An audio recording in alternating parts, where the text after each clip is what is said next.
Yes, yes, Ayya ji.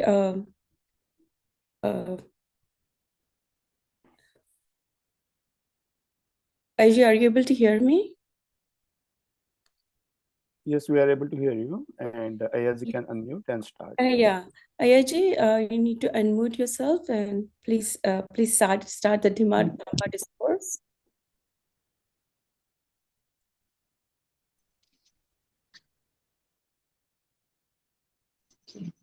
Am I audible now? Because I don't know.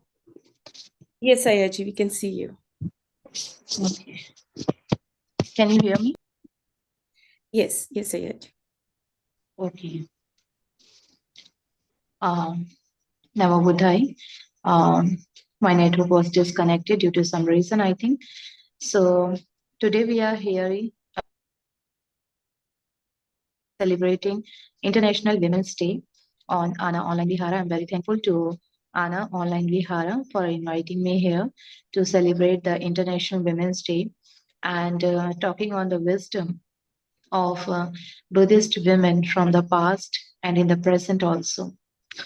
When I was thinking to prepare the topic to I was very confused because we have seen in the past also, in the Tipitaka also, we have many women who have sacrificed their life for the well-beings of others, who has immense wisdom, and they have proved that they can have the wisdom equal to men also and superior to them also. So I was confused about whom I should talk here, about whom I should tell here. So we see the first thing that if we talk about the modern India, we know that we are very grateful for Mata Ramai, Mata Savitri, as we have seen the poster in the beginning of Mata Savitri, and also Mata Jijao, and there are many women who have proved their patience, their compassion, their loving kindness, their intention, pure intention to work for the well-being of humanity. And we see that if we talk about the modern India, we know that Dr. Baba Sahib Ambedkar the equal rights to be so that we can have the equality to men and we can achieve their level. But we see that Baba Sahib has always said that he has taken the inspiration from two people. He considered his teacher to two people. The first is Bhagwan Buddha, and the second Diba Phule. So they both were in Baba Sahib also. And we see that there was one thing which Buddha has done 2500 years ago, and also um, today in the modern India also, Baba Sahib has taken inspiration from Buddha.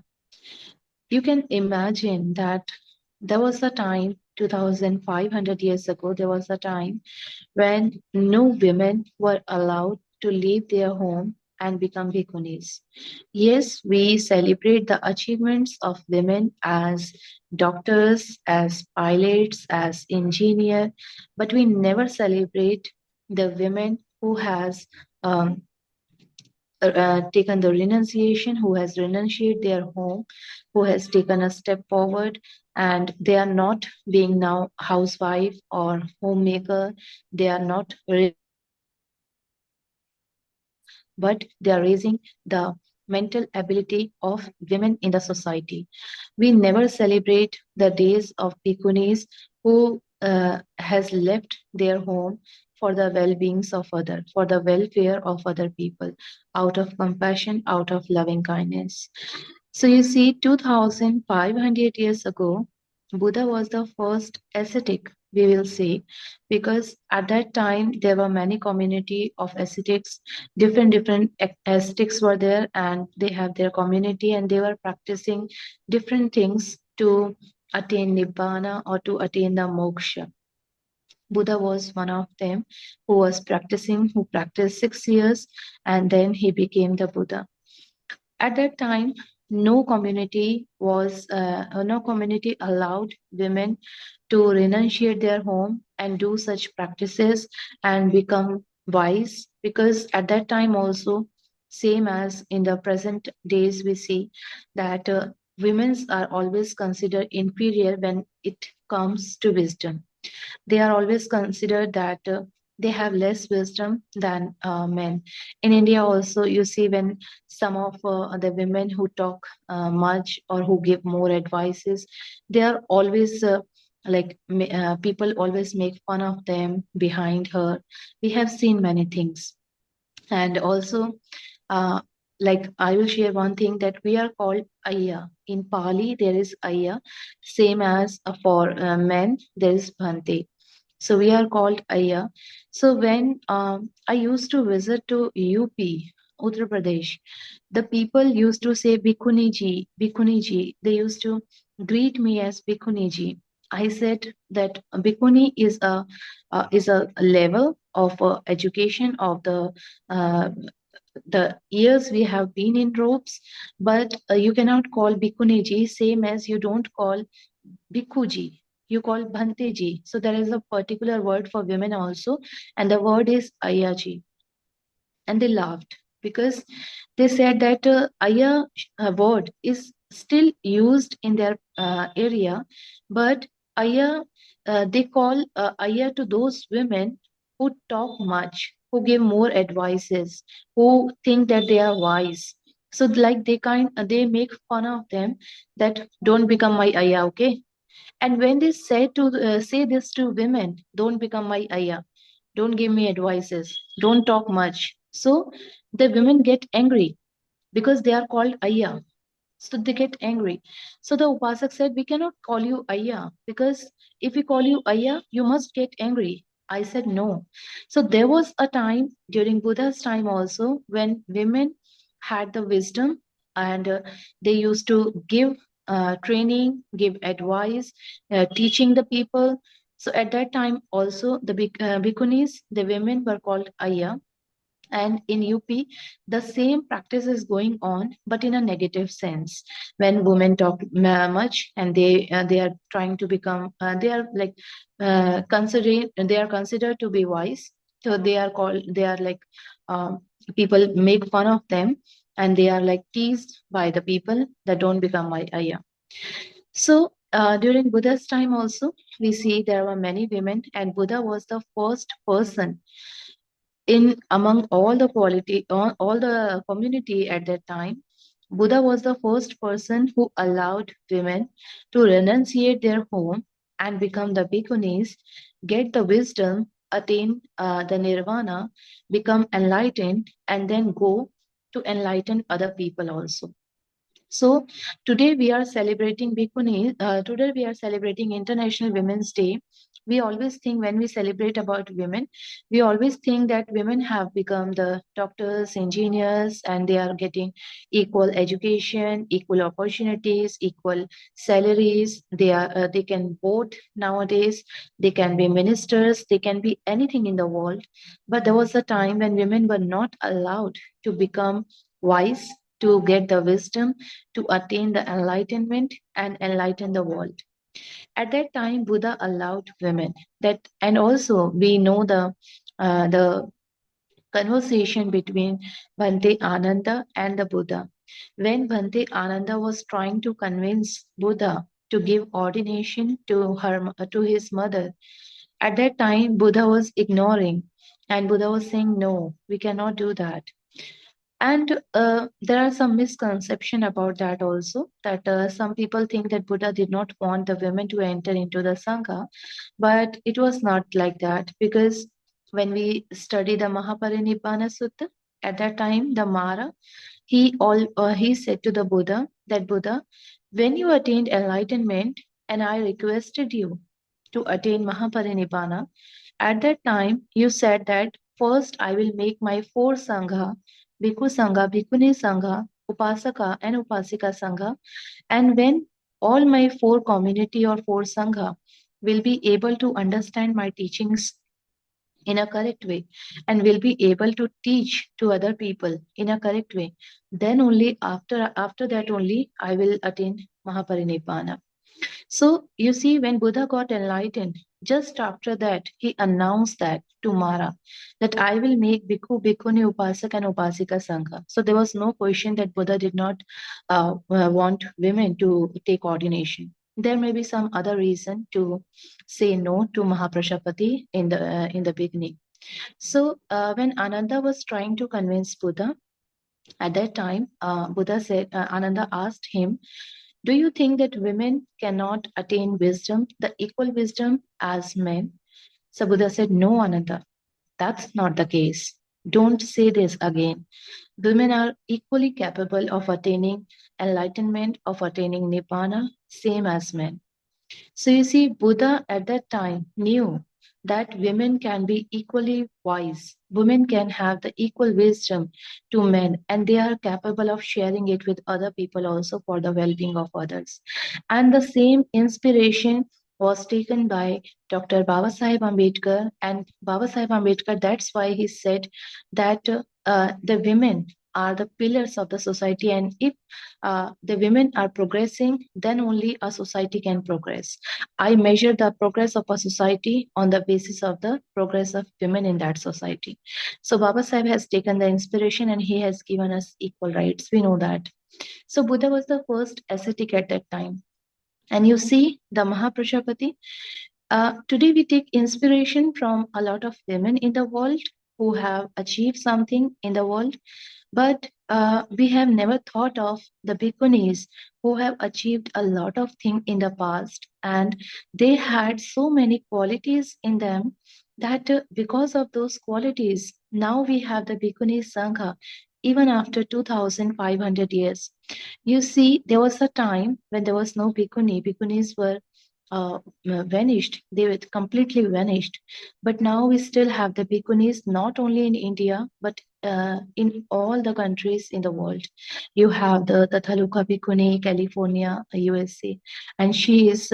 I think I have observed that she is so wise that she may be an arahant, or I cannot see anything, but I'm not the person to judge. But yes, she has a lot of knowledge, a lot of compassion, a lot of loving kindness, and the patience and everything, the all the qualities a bhikkhuni should have.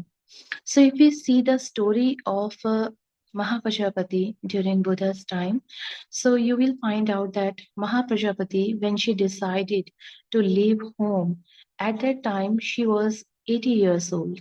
I say 80, 80. Today, if we see that no women of 80 years can think about taking ordination because all the body, all the sense organs have already, hardly working, and they are not capable of doing the course, walking fast or walking in the, or staying outside in the Vihara without any proper facilities. So but Mahaprajapati, at the age of 80, she decided to take ordination. She completed her home duties for the 80 years and then she left home at the age of 80. Not only that, you think that if you think that in today's generation, like we have, I think, how many? 51 people joining this session. We have we have internet nowadays. We are using internet to circulate the message, join at 7:30, join at 7:30 in India. But still, only 51 people have joined. During Mahaprajapati's time, there was no internet, there was no phone, there was no message.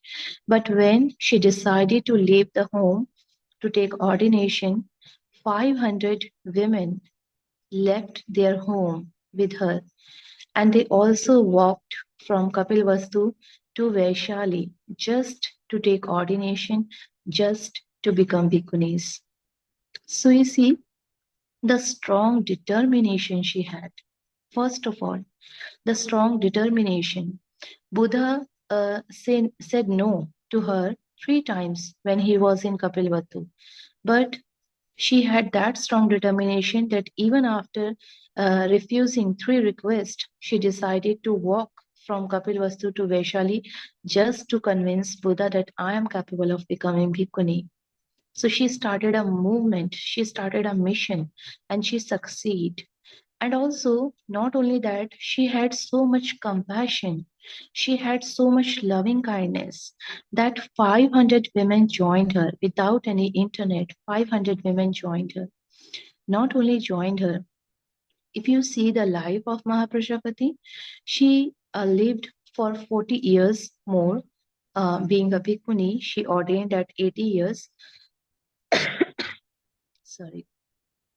She was ordained at the age of 80 and she lived as a bhikkhuni for 40 years and she got her parinibbana at the age of 120. She was very old by that time.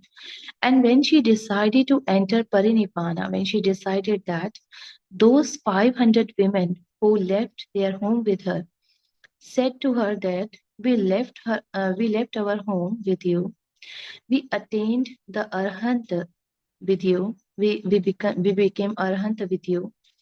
And now, if you want to leave this body here, so we will leave this body with you.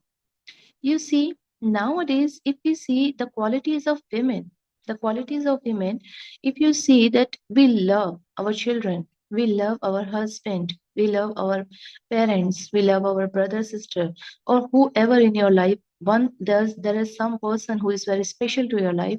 If you love her, by the if you say that I will love you by the end of my life, if the person dies to whom you love, if he dies or if she dies, then you will cry, you will maybe not eat food for some days, but this is for sure that you will not die with them. You're not gonna die with them, right? So the love you have, but you may love your parents, children's, husbands, but still you're not gonna die with them when they die.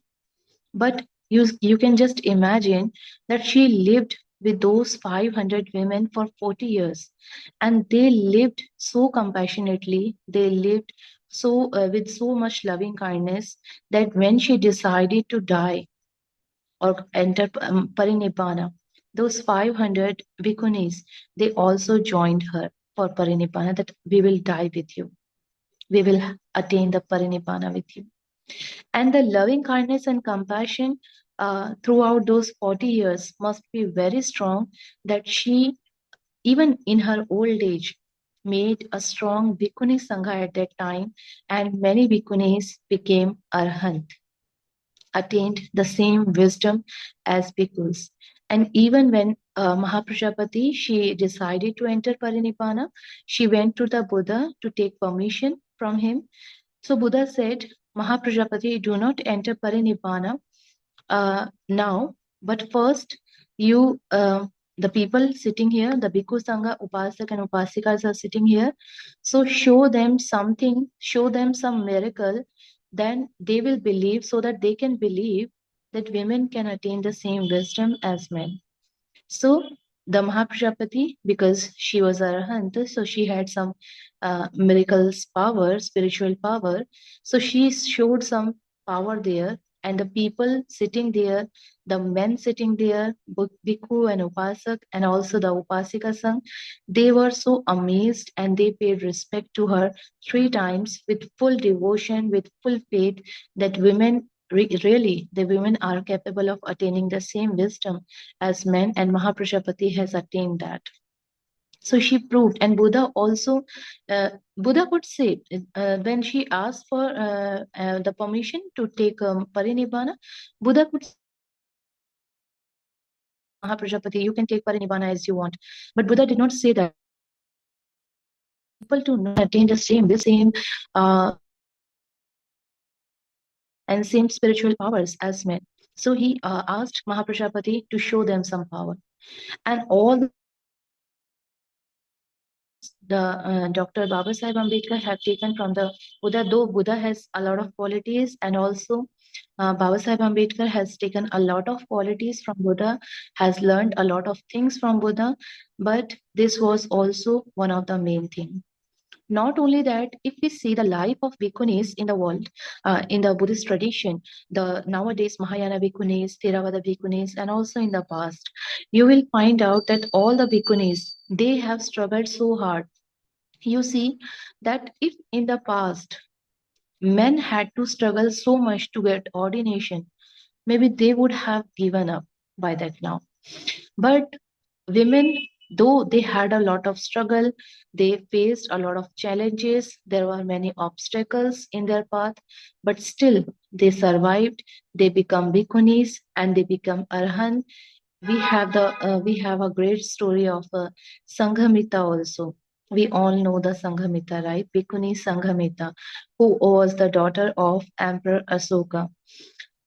She became bhikkhuni, and when her brother went to Sri Lanka, and one Sri Lankan woman who was the sister-in-law of a king, she wanted Anula Devi. She wanted to become bhikkhuni, and she asked Mahendra Bhikkhu.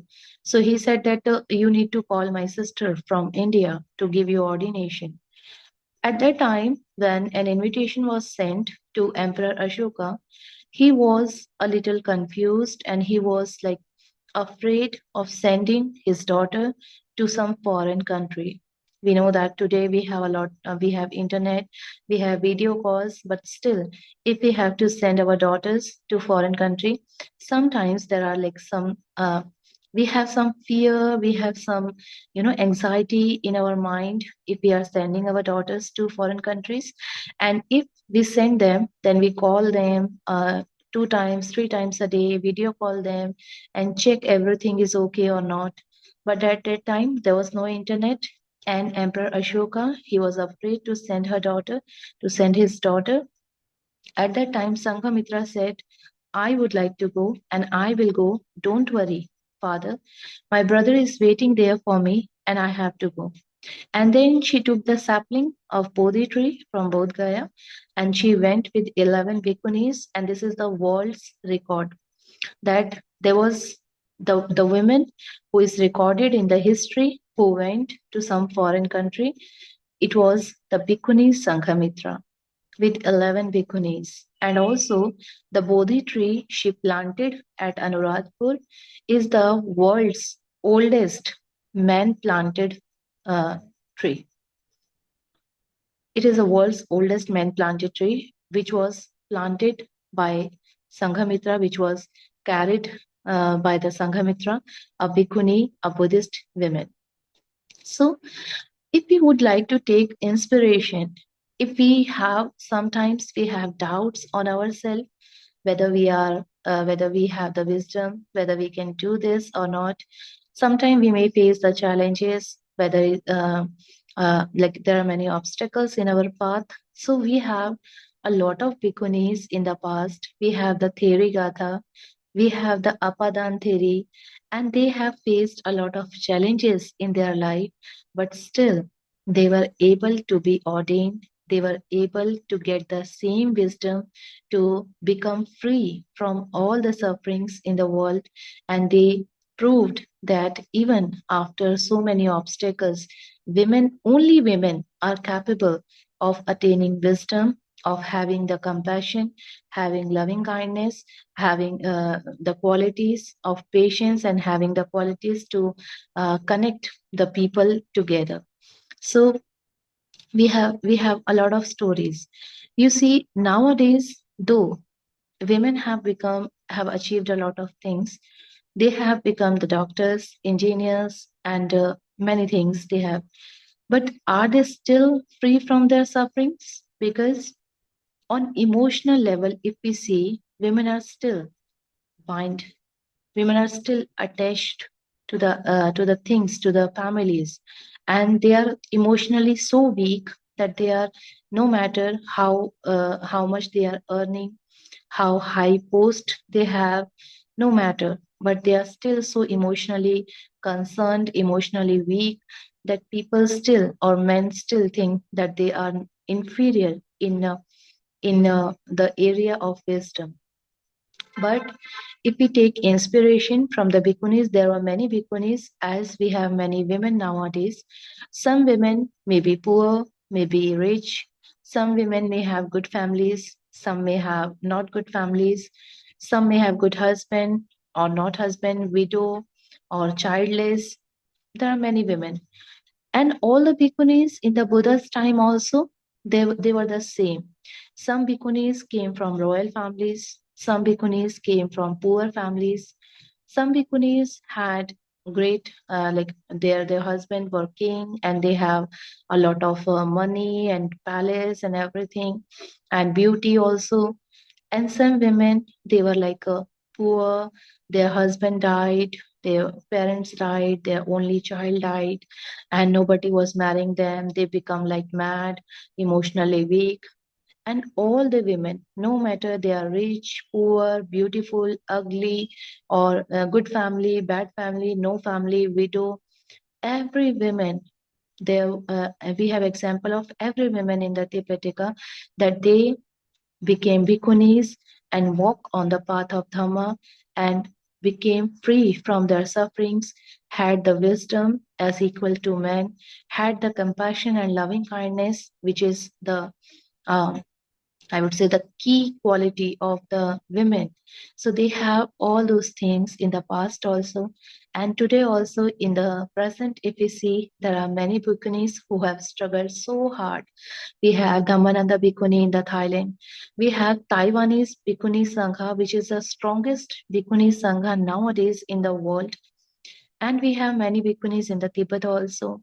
We have bhikkhunis in the Lama tradition also. We have bhikkhunis in the Theravada tradition also. We have Tadhaloka Bhikkhuni in California. So nowadays also, we all bhikkhunis came from different families, as the family same as yours family.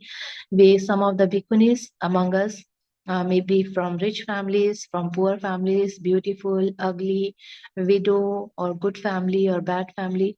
There many things were going on, but because we choose the path of Dhamma, now we have become so strong, emotionally so strong, mentally so strong, that now we will not be considered as fool. We are considered as wise now. Like now, I today also I went to some program in the afternoon, and there was only bhikkhus also spoke there.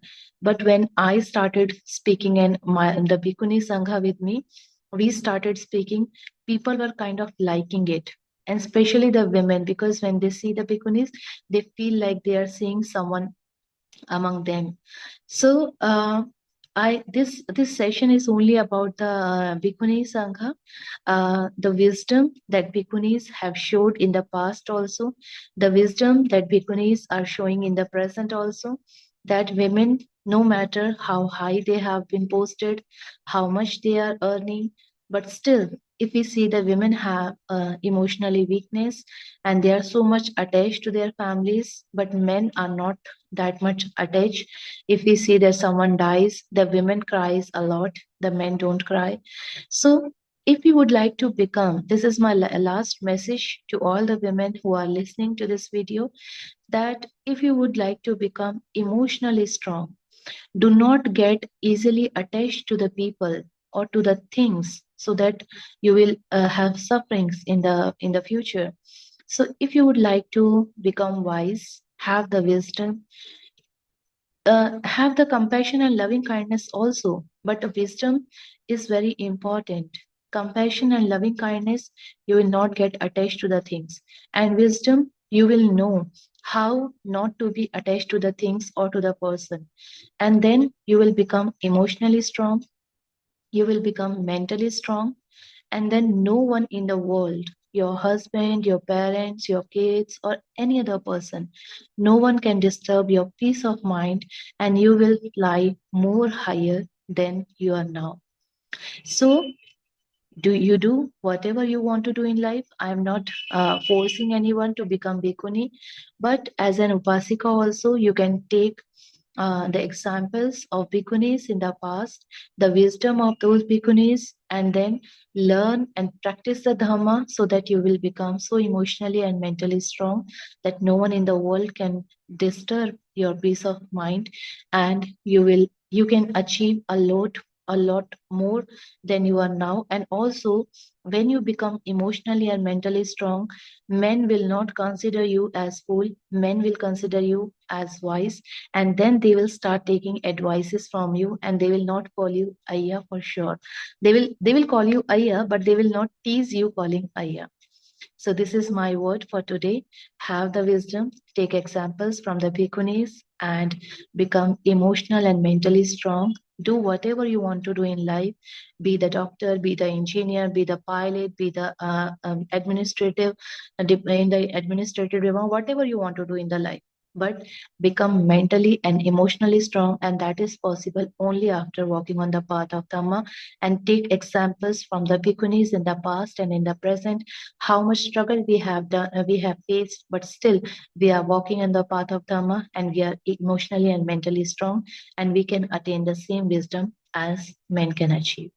This is all I would like to share for today, and we will meet you in the next session on, I think, 23rd of March. I will not join on 16. I have some program, but I will surely join on 23rd of March, and I will share more with you.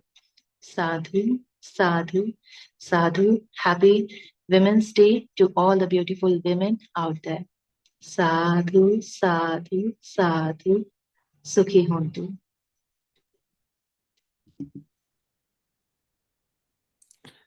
Sadhu, sadhu, sadhu. Thank you, Ayaji, for today's Dhamma discourse. It is very, very I say it's mind opening for us, and definitely at the end of the video I made something so we can celebrate you as Ayaji in our Dhamma. I would like to open the question answer session. If anyone would like to ask question to Ayaji, please raise your hand.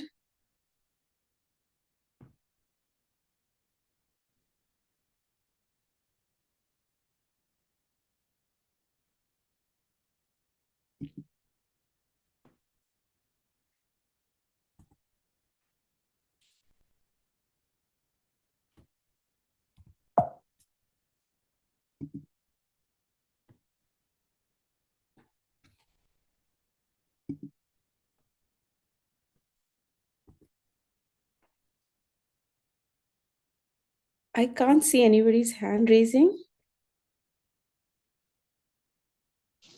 Nobody has the question, I think. every nobody has a question.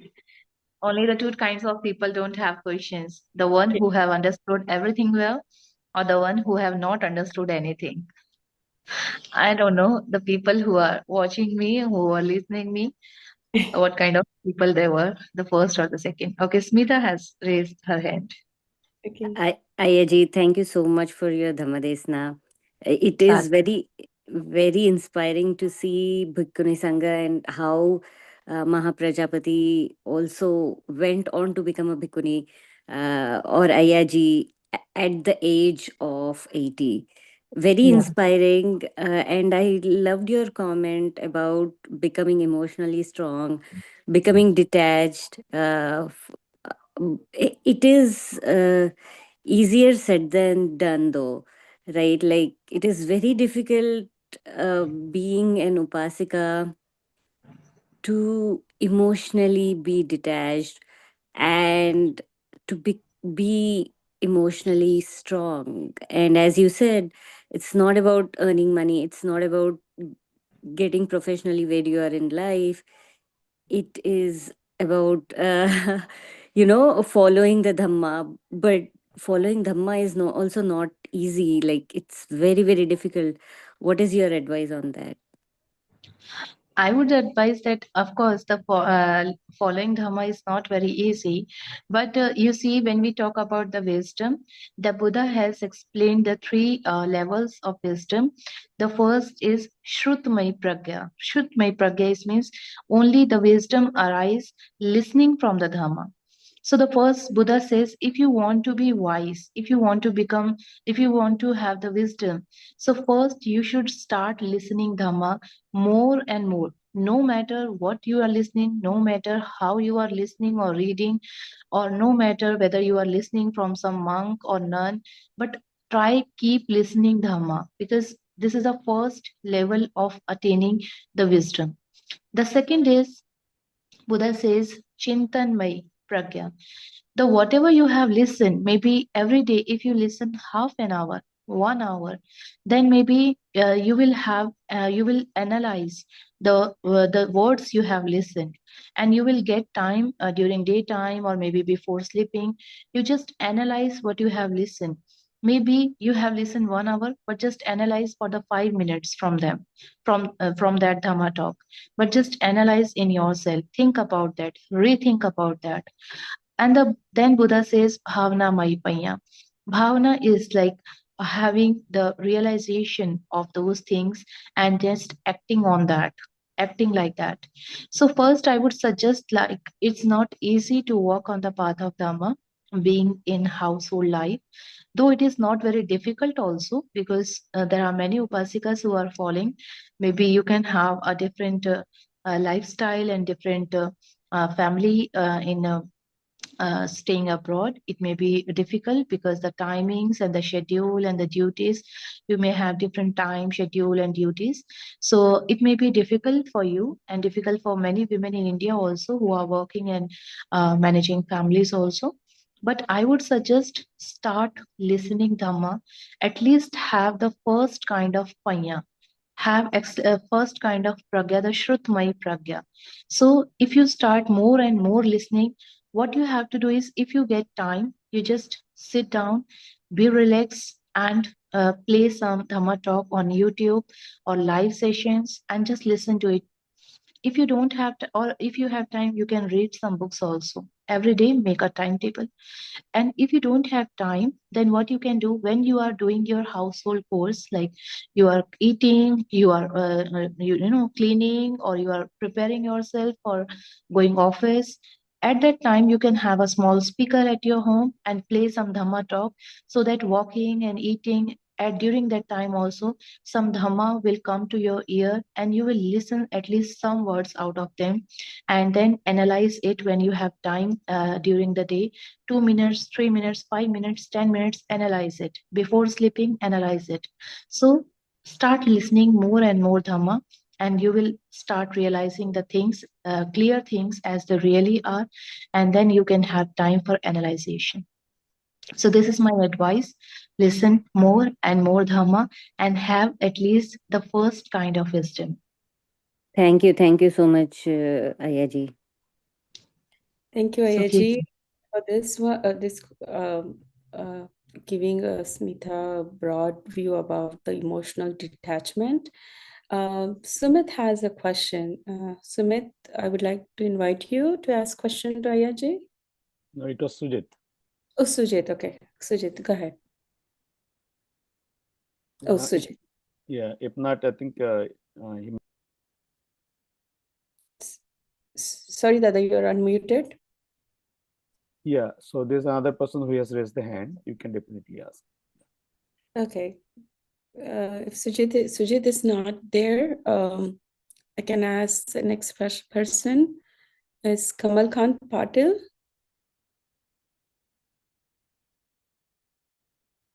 Have them raise the hand so that I can unmute them, unless they won't be able to unmute on their own.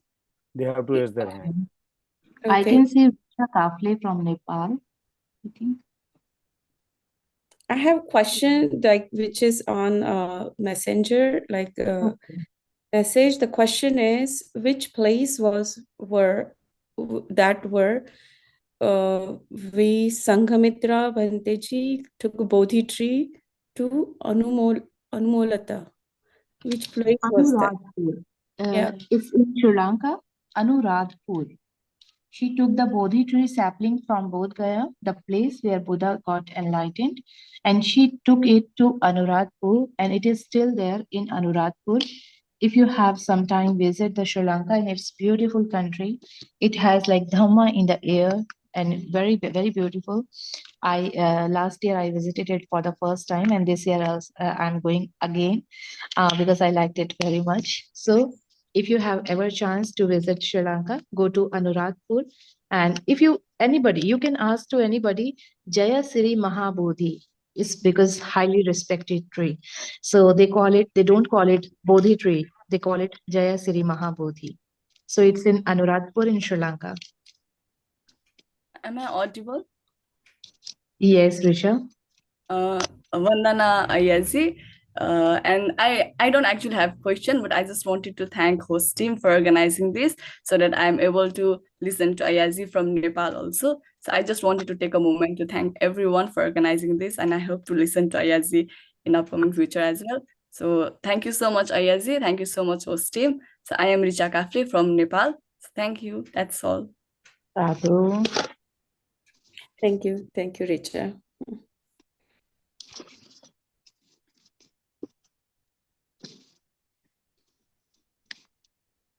Is there any questions? I can't see hand, Dada. Yeah, I posted message to you. I think I asked members to raise their hand. However, they have Yeah. not. So I posted a message. Yes, okay. Anybody has question, please raise your hand. Till now, Ayyaji, I have one question for you. Like, what is your inspiration to come become Ayyaji? What was really core inspiration? That's what I want to know. Wow, a great question. I usually I don't answer this question because there was nobody who could inspire me. I belong to other community. My family, they were not Buddhist. I was not Buddhist by birth, and though I was not Buddhist, but also I did not have some belief or some faith in the religion we were following at that time. And I don't know why, but I did not like to do all those things. I used to think that they all are like superstitious and everything. So but I was actually a teacher for 6 years, and I was teaching in the school, and there were some teachers who were Buddhist in that school. And sometime when we staff member used to sit together, at that time we used to discuss about many things. And they were always very scientific. Their views were always very scientific and logical. So I used to wonder, and I asked them, like, how you have so scientific and logical answers to all the questions or all the conversation. And then they that at that point they told me about Buddhism. And I have never like was familiar with Buddha. Whatever we have heard or listened or read in those books only. So I started learning Buddhism, and I started asking them so many questions, and they referred some books to me. I started reading those books, and then I started reading about Baba Sahib also. And gradually, I became very much interested in Buddhism. And then actually I left my job after 6 years, and I started working in a Buddhist temple as a manager. And there was a bhikkhuni who was from Vietnam, and she was Mahayana bhikkhuni. And she was like she had some project of like we have the Lotus Temple in Delhi. So she had some kind of a project like that she will make a lotus same like that, and she will have a Buddha statue in the center of that lotus. And there was a big vihara she had built, many rooms and everything. So she was working on that project, and that project cost around 3 crores Indian money. So I used to ask her, how you gonna manage all those things? She had so strong inspiration, so strong determination that she said, I will go to US. Actually, her son, he was in US. So she said, I will go to my son. I will go to US people, and I will not ask them much. I will ask them only $1 to offer. I will go to every person, whoever I meet in the market, in the shops, or wherever I will go. I will ask every person to give only $1. And in that way, I will be able to collect enough money to to build that Lotus Buddha. And I was so shocked. Like, she was around 65 at that time when she decided to do that. And I was so shocked to listen that 2 years before she passed away, and that Lotus Buddha is still incomplete, and her son, he is now building that. So I was so inspired by that. So after that, I got the opportunity to ordain at Kushinara. I loved my hair. I determined to go to Kushinagar today, to be there, to see the Bhikkhuni Sangha, to see the people getting ordination, the women getting ordination. But I decided that I will not shave my head, because I used to take the tuitions also, coaching also for girls and boys. So I was like little bit shy that the children will tease me and everything. I had those thoughts in my mind. But I don't know what happened to me when I went to Kushinagar, and there were many women, especially from Maharashtra. There were many young girls also, and they were shaving their head and they were very happy. And I was like thinking, standing there, and I was thinking, if I will say no now to Bhante, not to shave my head, then everyone will laugh on me. And at that time, I could not say no to Bhante, and I shaved my head. And it was temporary, but now it's already been 9 years. So, yes, I inspired by the Buddhist teachings, whatever little bit I have read before. And then I got inspired from the Bhikkhuni from Vietnam, who was already 65, and she was so determined to ask $1 from each person she meets. And then I got ordination in Kushinagar, and my journey started. And it's already been 9 years now. Yes, nice I to know hear. that's not very special, but yeah, this It happened is to me. And inspiration. and we believe that we believe after we come in Buddhism and we read the Dhamma, we understand the Dhamma, and we believe that we may have some previous karmas, good karmas, and no matter which country, which religion, which community you belong to, but if you have the previous karmas, then you will get the robes on your body. You will become the bhikkhu or bhikkhuni.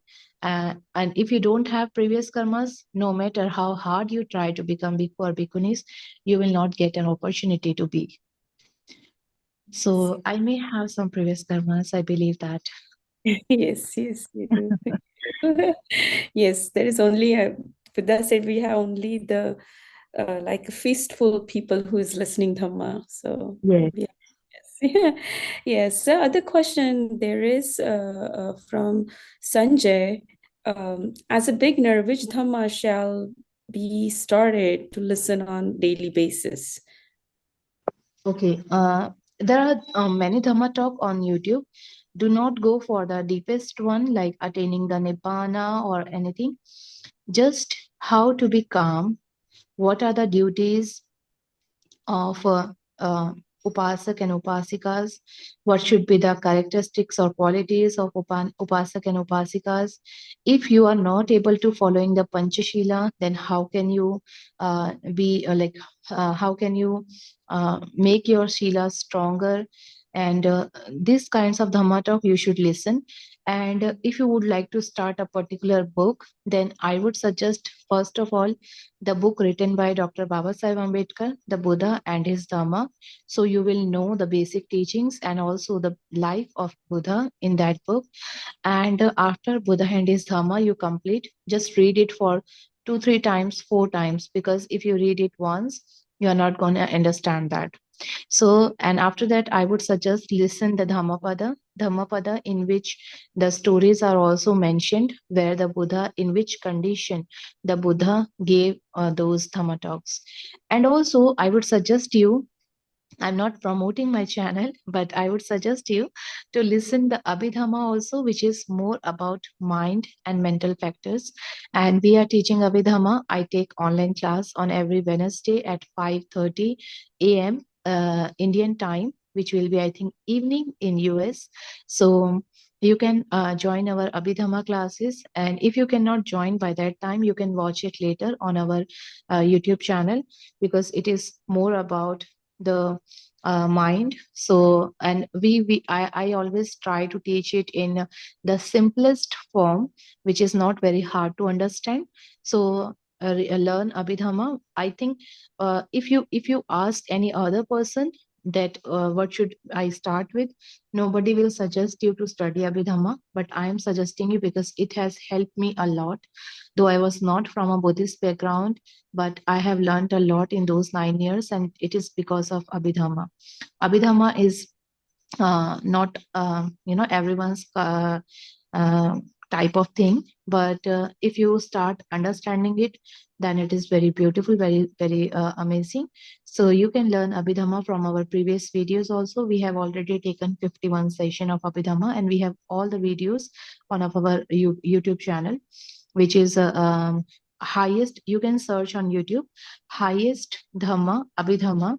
I'm sharing the link also, so you can learn Abhidhamma from there in the simplest form. And if it is in Hindi, and the presentation I make is in English, if you are comfortable in understanding Hindi, then you can listen, and otherwise you can just watch the presentations in English. And Dhammapada and the book written by Baba Sahib, The Buddha and His Dhamma. So these are 2-3 books I would suggest in the beginning, and then you can go ahead to read Digha Nikaya, Majjhima Nikaya, Sutta Pitaka, everything. Yeah. Thank you, Ayya. There is another hand I can see, Aruna Masurkar. He has a question. Yes. Namo Buddhaya, Manteji, Vandani.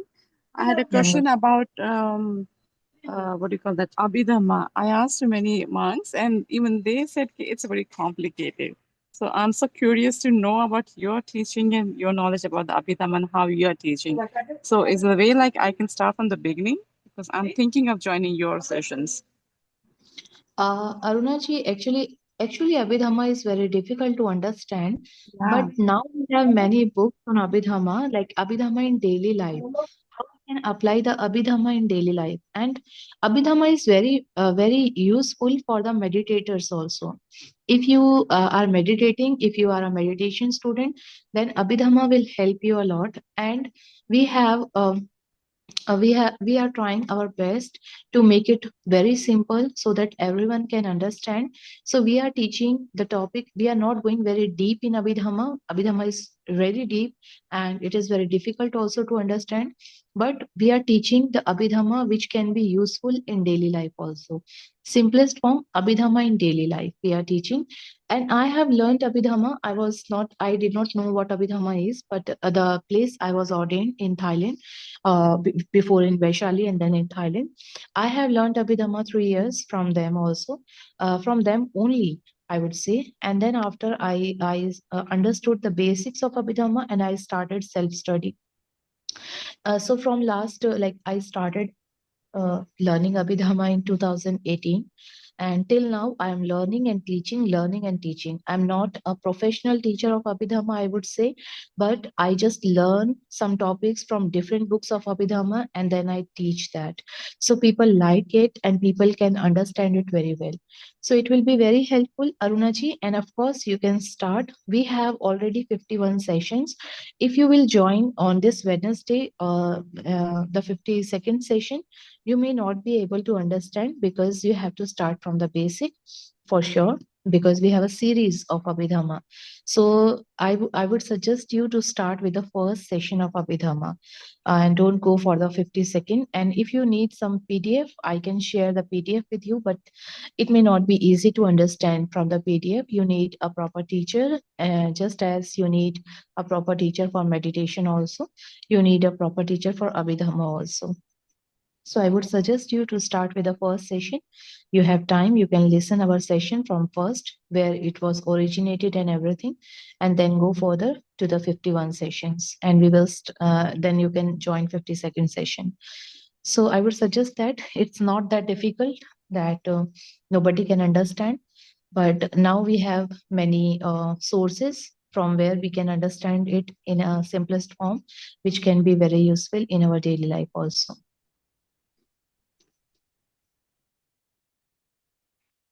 Thank you, Ayyaji. I can see one more hand. I'm not able to see the name. Dada, are you able to see the name? Yeah, Pantaka Bhal Chakra, and I unmute. I unmuted. He can ask a question, and also we are about passing the time. So if you can. Yes, yeah. Okay, so this will be the last question. Yeah, thank you, Kalpana ma'am. And Vandami Aryaji, thanks for enlightenmentful sessions. I'm watching your Abhidhamma classes also on YouTube channel. I don't have any question, but I just wish to ask if we give some dan from, I'm from working at Saudi Arabia. We have a Savika group. So we want to send some dan for Mahabodhi Vihar and as for Lotus Temple, you said for Bhikkhuni Sangha to again reform in India, that seminary or temple. So, on which account we can share? I saw one link that is all Buddhist forum, but there is no details I found. So, if you share through the organizer, so we can transfer some dan. Thank you, Aryaj. Okay. Okay, Panthakji, I'm sharing my WhatsApp number here. Actually, for Bodh Gaya, I will tell you that there is a scanner which is going viral, all Buddhist forum, but it is not working due to some technical issues. So, because of that was not working, and I have shared that scanner in my video also on our YouTube channel, but many people complain that it is not working. So what we have done now that we have an organization which you saw in my bio, Bodhi Pakhiya Dhamma Foundation, India. So you can donate in that organization. We are leaving from Nagpur to Bodh Gaya on 17th of March, the next Monday.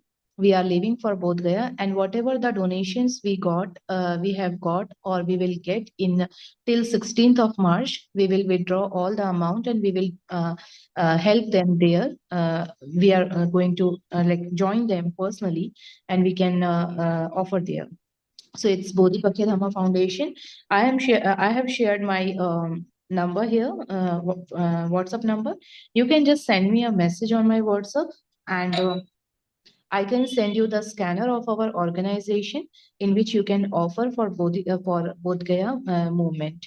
And for the Lotus Buddha, I need to ask the Bhante, the son of that Bhikkhuni, because I'm not very much contact because they stay in Nepal. Actually, that Vihara is not here; it's in Lumbini, so it's very like hard to contact there and very hard to reach there. So I have not visited them from a very long time. So I will try to be in contact with them, and I will check if how can we donate them, and I will let you know. Just send me a WhatsApp message. You can offer on in our Bodhi Pakya for Mahabodhi, and for Lumbini Lotus Buddha. I will ask them. Sure, Panthalji. Yes. Thank you, Ayyaji. We are also going to have another session with Ayyaji on 23rd. So do join us to listen her more. And if you have question, we cannot take more questions because we have another session coming up. Thank you, Ayyaji. Sadhu, sadhu, sadhu for today's Dhammadesna, and giving us time for the question and answers and trying to clarify our thoughts. We are very thankful to you. Sadhu, sadhu, sadhu. All the best for the session.